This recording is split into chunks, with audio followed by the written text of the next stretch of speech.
I died on my 25th birthday. Not from cancer, not from a car accident, not from some tragic twist of fate that people shake their heads about at funerals. I was murdered by the woman who gave me life. My name was Emma Catherine Morris. And before you think you know how this story goes, let me tell you, you don't. Because the worst part wasn't the betrayal. It wasn't even the cold steel of the knife sliding between my ribs while Mom whispered, "I'm sorry, baby girl." The worst part was that I saw it coming. For 3 whole months, I watched my mother plot my death, and I told myself I was crazy. That the woman who braided my hair and taught me to ride a bike couldn't possibly be researching untraceable poisons on her laptop at 2 a.m. That the hushed phone calls that stopped the moment I entered a room were about surprise party plans, not whatever this was. I told myself I was paranoid, ungrateful, a terrible daughter for even thinking such things. And that belief, that desperate, pathetic need to trust the woman who raised me, that's what killed me. It happened in our kitchen, the same kitchen where she'd made me chocolate chip pancakes every Sunday morning for 25 years. The same kitchen where she'd held me while I cried over my first breakup, where we'd laughed until we couldn't breathe over stupid inside jokes that no one else understood. The birthday cake sat on the counter, vanilla with strawberry frosting, my favorite since I was 6. "Make a wish, sweetheart," Mom said, her voice breaking just slightly. I should have heard it then, that crack in her composure. But I was too busy wishing for something stupid. A promotion at work, maybe. Or for Daniel, my boyfriend of 3 years, to finally propose. I never got to blow out those candles. "Mom," I looked up confused as she moved behind me. Her arms wrapped around me from behind, and for one beautiful, horrible second, I thought she was hugging me. Then I felt the knife. It didn't hurt at first, just pressure, warmth spreading across my blouse. I looked down and saw red, so much red, blooming like roses across the white fabric Daniel had bought me for Christmas. "Mom," the word came out wet, gurgling. "I'm so sorry, baby girl." She was crying now, her tears falling onto my shoulder as she held me up, the knife still buried in my back. "I'm so sorry, but they said if I didn't, they said they'd kill all of us. Your father, your little brother, everyone." My knees buckled. The kitchen tiles rushed up to meet my face. "Who?" I tried to ask, but only blood came out. She lowered me gently to the floor, her hands shaking as she cradled my head in her lap. This woman who'd never missed a school play, who'd worked 2 jobs to send me to college, who I'd loved more than anyone in the world. She was smoothing my hair back from my forehead while I died. "The Castellanos," she whispered. "Victor Castellano, he said. He said you witnessed something at the harbor 3 months ago. He said you were a loose end." The harbor. Oh God, the harbor. I'd been there for a work event, some boring corporate team building thing at the waterfront. I'd stepped out early, felt sick from the catered shrimp, and I'd seen men loading containers onto a yacht. Just men doing work, I'd thought, nothing special. But one of them had looked right at me. A man in an expensive suit, salt and pepper hair, cold eyes that seemed to see straight through me. I'd waved awkwardly and hurried back inside. That was it. That was all I'd done. And now I was dying for it. "Mom," I wanted to tell her I forgave her, that I understood, that I'd have done the same thing to save my family. But I couldn't, because I didn't understand. And I'd never do this, never, no matter who threatened me. "SHH, baby, it's okay. It'll be over soon." Her voice was soft, singing now, that same lullaby she'd sung when I was small and scared of thunderstorms. "Hush, little baby, don't say a word." The kitchen ceiling blurred above me, the fluorescent light becoming a tunnel of white. This is how I die, I thought. Betrayed, 25 years old. My biggest accomplishment was a college degree I barely used and a relationship that was going nowhere. I never got to travel, never got married, never had kids, never told Daniel I actually thought his stupid dad jokes were funny, never went back to visit Grandma Rose's grave like I kept promising myself I would. Never got revenge. The light swallowed me whole. And then, impossibly, inexplicably, it spat me back out. My hands flew to my chest, searching for the wound, for the blood, for the knife that should still be buried between my ribs. But there was nothing, just smooth skin beneath my silk pajamas. Silk pajamas. I never wore silk pajamas. I slept in old college t-shirts and cotton shorts. I sat up fast, too fast, and immediately regretted it as my head spun. The room tilted sideways, then righted itself. This wasn't my room. My bedroom was small, cozy, painted a soft yellow with photos covering every inch of the walls. This room was massive, decorated in cool grays and whites, floor-to-ceiling windows overlooking what appeared to be. Was that Central Park? I lived in a studio apartment in Queens. I couldn't even see a tree from my window, let alone Central Park. What the hell? My voice came out strange, rougher, deeper. I stumbled out of bed, a California king that probably cost more than my car, and caught sight of myself in the full-length mirror across the room. The scream that tore from my throat wasn't human. The woman in the mirror wasn't me. She couldn't be me. This woman was beautiful, devastatingly so. Long dark hair that fell in perfect waves past her shoulders. High cheekbones, full lips. A body that looked like it had never missed a day at the gym. I was cute, girl next door cute. The kind of cute that got you called pretty by your aunts and nice looking by your friends' moms.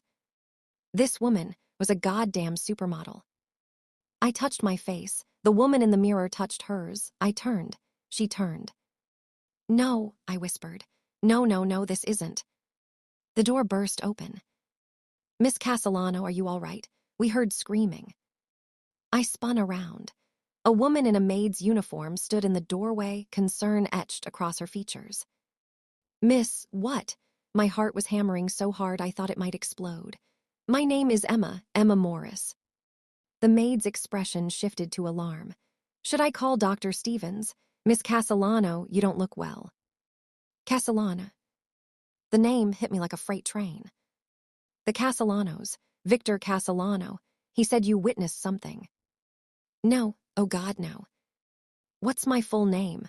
I demanded, my voice rising to something close to hysteria. "Tell me my full name."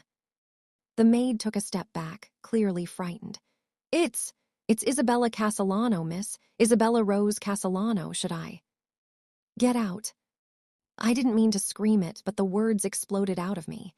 "Get out, get out, get out." She fled, the door slamming behind her. I collapsed onto the bed, my hands shaking so violently I had to clutch them together. This wasn't possible. People didn't just wake up in different bodies. That wasn't how the world worked. But then again, mothers weren't supposed to murder their daughters either. My eyes landed on a laptop sitting on the desk across the room. With trembling legs, I walked over and opened it. No password. It opened directly to a browser with multiple tabs open. Social media accounts, all belonging to Isabella Castellano. I scrolled through photos, each one making my blood run colder. Isabella at charity galas in gowns that cost more than my yearly salary. Isabella with groups of beautiful people at clubs I'd never get past the velvet rope of.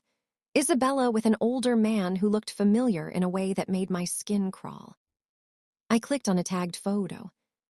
Victor Castellano and daughter Isabella at the Children's Hospital Benefit Gala. The man from the harbor, the one who'd looked at me with those dead, cold eyes. This was his daughter. I was in his daughter's body. The universe, it seemed, had a sick sense of humor. A knock at the door, softer this time. "Miss Isabella," a male voice, old, respectful. "Your father would like to see you for breakfast." I wanted to scream again, to throw something, to wake up from whatever fever dream this was. Instead, I heard myself say, "I'll be down in 10 minutes. Because here's what I realized in that moment, sitting in a dead woman's room, wearing a dead woman's face. I'd been given something impossible, something people wrote fiction about but never actually got. A second chance. Not just to live, but to make them pay. My mother had murdered me to protect my family from Victor Castellano. She'd plunged a knife into her daughter's back because this man had threatened everything she loved. And now I was living in his house, eating his food, wearing his dead daughter's skin. How did she die? The question screamed through my mind. Did you kill her too, you monster? How many daughters have you destroyed? I walked to the closet, more of a room than a closet, really, and pulled out the first thing I touched. A simple black dress, appropriate for breakfast with the man who'd orchestrated my murder. As I dressed, I caught sight of a photo on the nightstand. Isabella, younger, maybe 16, with a woman who had to be her mother. They were laughing, the woman's arms wrapped around Isabella's shoulders. There was a black ribbon across the frame's corner. She was dead too, the mother. I'm sorry, I whispered to the photo, to Isabella, wherever she was. I'm sorry I'm wearing your life, but I promise you this. If your father is the monster I think he is, I'm going to burn his empire to the ground. I headed for the door, then paused, looking back at my reflection one final time. Emma Morris had died in her mother's arms, betrayed and broken. But Isabella Castellano, she was about to become someone's worst nightmare. The dining room was obscene. That's the only word for it. Crystal chandeliers that probably cost more than my parents' house. A table that could seat 20, polished to a mirror shine.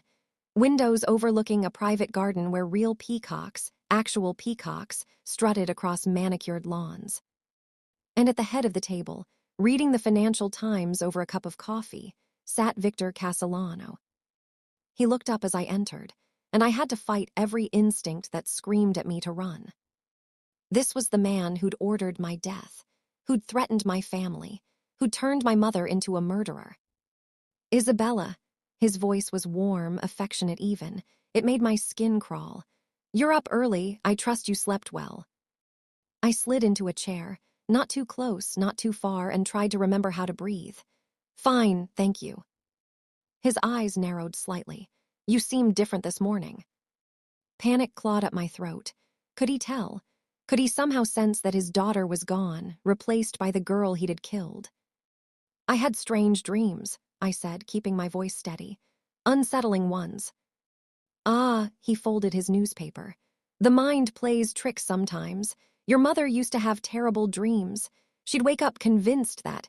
He stopped abruptly, pain flashing across his features before the mask slammed back down. Well, that was a long time ago. A butler appeared, setting breakfast in front of me. Eggs Benedict, fresh fruit, orange juice in crystal glasses. My stomach turned. The last meal I'd eaten had been in that other life, in that other body, before. You're not eating, Victor observed. I forced myself to pick up a fork, to take a bite. It tasted like ash and guilt.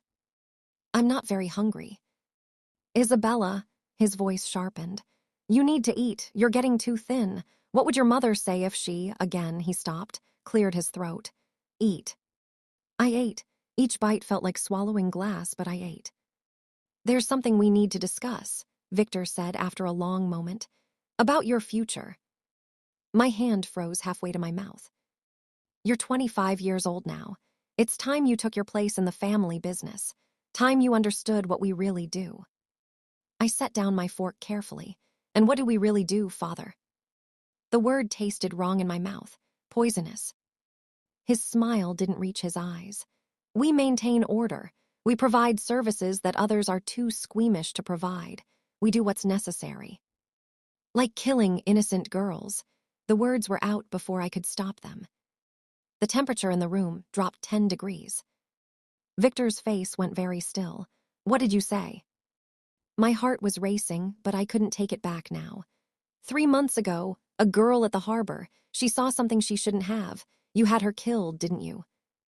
For a long moment, he just stared at me. Then, slowly, deliberately, he set down his coffee cup. Who told you about that? Does it matter? Isabella. His voice was ice. That girl was a liability. She could have destroyed everything we've built, everything your grandfather built before me. Sometimes difficult decisions must be made. She was 25 years old. My voice broke. She had a life, a family, dreams. She was a witness to a federal crime. Victor stood, walking around the table toward me. She had to die. It wasn't personal, it was business. He was right in front of me now. I could smell his cologne, expensive, suffocating. But you know what's interesting? He tilted his head. My daughter never gave a damn about my business before, never asked questions, never cared who lived or died as long as the credit cards kept working. His hand shot out, gripping my chin, forcing me to look at him. So I'll ask you again, Isabella, who told you? I should have been terrified. I was terrified. But underneath the fear was something else, something hot and sharp and hungry. Ray. Nobody told me, I said softly. I just started wondering how many people have died to keep your secrets. How many mothers, how many daughters? His grip tightened painfully. You're playing a very dangerous game. No, I smiled, and it felt like baring teeth. You are. He released me with a shove, sending me stumbling back against the chair. For a second, I thought he might hit me, might kill me again, right here in this obscene dining room.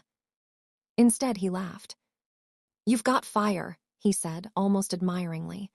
Good, you'll need it, because in 2 weeks you're getting married. The world tilted. What? I've arranged a marriage, the Romano family, specifically Marcus Romano.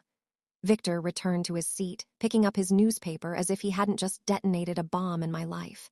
It's a strategic alliance. The Romanos control the ports in New Jersey. We control New York. Together, we'll be unstoppable. You can't, I stopped, remembering. This wasn't my life, wasn't my body. Isabella's life had belonged to her father long before I'd woken up in it. I don't even know him. You'll meet him tonight. Dinner at Impero, 8 o'clock. Wear something appropriate. He glanced up. And Isabella, try to smile. The Romanos think you're actually interested in this union. Let's not disillusion them just yet. He left, taking his newspaper and his coffee and his casual cruelty with him. I sat there, alone in that beautiful, horrible room, and laughed until I cried. Married to a Romano, to Victor Castellano's enemy-turned-ally. And then it hit me. Victor's enemy. The family that had everything to gain from Victor's downfall. I stopped laughing. Because maybe, just maybe, the universe's sick sense of humor was actually a gift. Impero was the kind of restaurant where the waiters looked down on you if you had to ask for a menu, where a single glass of wine cost more than my old weekly grocery budget, where people like Emma Morris, small, ordinary, insignificant Emma Morris, would never have even been allowed through the door. But Isabella Castellano, she probably had a table on permanent reserve. I'd spent the afternoon doing research, or rather, letting Isabella's laptop teach me about the life I'd inherited. Social media, news articles, society pages, I devoured it all. Isabella had been wild. That was the polite term. Reckless was more accurate. DUIs at 19. Rehab at 21. Photos of her falling out of clubs, kissing strangers, flipping off paparazzi. Her mother had died when Isabella was 15, and it seemed like she'd spent the last decade trying to join her. Had she succeeded? Was that why I was here? Because Isabella had finally pushed too far, and her body had become available for a cosmic do-over? Or had Victor killed her too? The thought made me sick. Miss Castellano, the maitre d' approached with a smile that didn't reach his eyes. Your party has arrived. This way, please. I followed him through the restaurant, feeling every eye on me.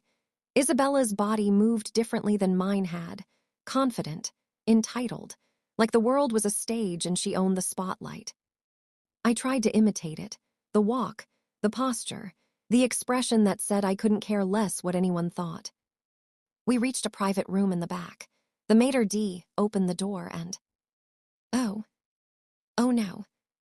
Marcus Romano stood when I entered, and I forgot how to breathe. He was beautiful, not pretty boy beautiful like Daniel had been, with his careful hair gel and designer stubble. Marcus was beautiful in a dangerous way. Dark hair swept back from a face that looked like it had been carved from marble. Sharp jaw, stronger shoulders, eyes the color of smoke that seemed to see right through me. But it was more than that. It was the way he moved, like a predator trying very hard to look civilized. The way his expensive suit couldn't quite hide the violence underneath. This was a man who'd killed, probably more than once. Isabella. His voice was deep, rough around the edges. It's good to finally meet you. He extended his hand. I shook it, and electricity shot up my arm. Mr. Romano, I managed. Marcus, please. He gestured to the chair across from him. We're going to be married. I think we can skip the formalities. I sat, my mind racing. Up close, he was even more devastating and utterly terrifying. You don't want this any more than I do, I said bluntly. Do you? His eyebrows rose. That's direct. I'm tired of games. It was true. Emma had played games, pretending she didn't see things, pretending everything was fine, pretending her mother loved her more than she feared Victor Castellano. Look where it had gotten her. So let's be honest. This is a business arrangement. Our fathers want an alliance, and we're the price. Marcus leaned back, studying me with those unnerving eyes. I heard you were wild, unpredictable, but your father swore you'd mellowed. Maybe I have, maybe I haven't. I met his gaze steadily. Does it matter? You'll marry me either way. Actually, he said slowly, I won't. I blinked. What? I won't marry you. He picked up his wine glass, swirling the deep red liquid. If you don't want this, if you're being forced, I won't be part of that. I almost laughed. You're a Romano. Your family business is built on force. True, his smile was sharp. But I don't force women into marriages. That's where I draw the line, apparently. He took a sip of wine. Call it a character flaw. This was unexpected, dangerous. Because for the first time since waking up in Isabella's body, I felt something other than rage and terror. Hope. What if I said yes? The words came out before I'd fully thought them through. What if I wanted to marry you? Marcus set down his glass. I'd ask why. Because the Isabella I've heard about doesn't want anything except her next fix and her next scandal. People change. Do they? He leaned forward. Or do they just get better at hiding who they really are? God, he was smart.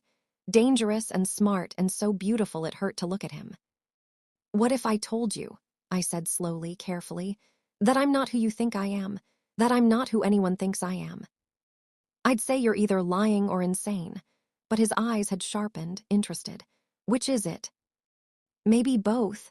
I smiled, and it felt real for the first time since I'd died. But I'm also your best chance at destroying Victor Castellano. The words hung in the air between us, like a grenade with the pin pulled. Marcus went very, very still. Explain, he said softly. So I did. Not everything, I wasn't that crazy, but enough. About the harbor. About the girl who'd witnessed something she shouldn't have, about Victor's solution to loose ends. I didn't tell him I was that girl. Didn't tell him about dying in my mother's arms or waking up in his daughter's body. That was too much, too impossible. But I told him enough. My father killed an innocent woman 3 months ago, I said, my voice shaking with barely contained fury. He threatened her family, forced her mother too. I stopped, swallowed hard. He's a monster, and I want him destroyed. Marcus was silent for a long time. You're Isabella Castellano, he finally said. Victor's daughter, his only child, the sole heir to his empire, and you're telling me you want to bring him down. Yes. Why should I believe you? This could be a trap, a test.